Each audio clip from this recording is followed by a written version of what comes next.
नमस्कार मित्रांनो, शुभ सकाळ. तर सकाळचे वाजलेले आहेत 10 आणि मी घराच्या पाठीमागं शेताकडे आलेलो आहे. तुम्ही पाहू शकता आणि आज आपण जे माडं वापं होतं ते रोप लावण्यासाठी फोडणार आहोत. त्यासाठी आपण पाऊल टेलर सांगितला होता आणि तो पाऊल टेलर आलेला आहे आणि केवढं नांगरून झालेलं आहे ते आपण पाहणार आहोत. जर तुम्ही यूट्यूब चॅनेलवर नवीन असाल तर चॅनेलला सबस्क्राईब करा, शेअर करा आणि लाईक करा.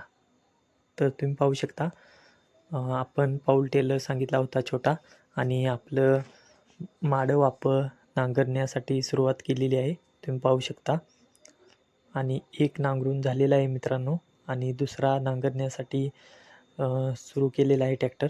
अजून एक आहे आणि वरती माडं वापा मित्रांनो नांगरायचे आहेत. तुम्ही पाहू शकता.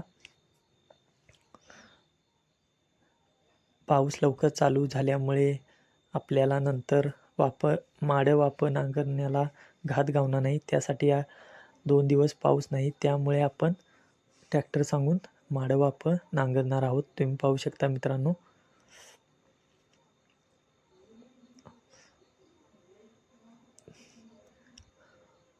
दोन तासात आपलं नांगरून होणार आहे. तुम्ही पाहू शकता मित्रांनो. आणि हा जो वाफा आहे तो शेवटचा वाफा आहे. हा नांगरून झाल्यानंतर अजून एक आपला शेवटचा वाफा आहे. त्यानंतर आपलं नांगरून होणार आहे मित्रांनो. तुम्ही पाहू शकता. पावसाळ्याची कामं पावसा अगोदर केलेली बरी असतात मित्रांनो. नाहीतर एकदा पाऊस चालू झाला तर आपल्याला काम करायला अवघड होते. तर आपले 2 वाफे नांगरून मित्रांनो झालेले आहेत. तुम्ही पाहू शकता आणि हा तिसरा वाफा नांगरायचा आहे.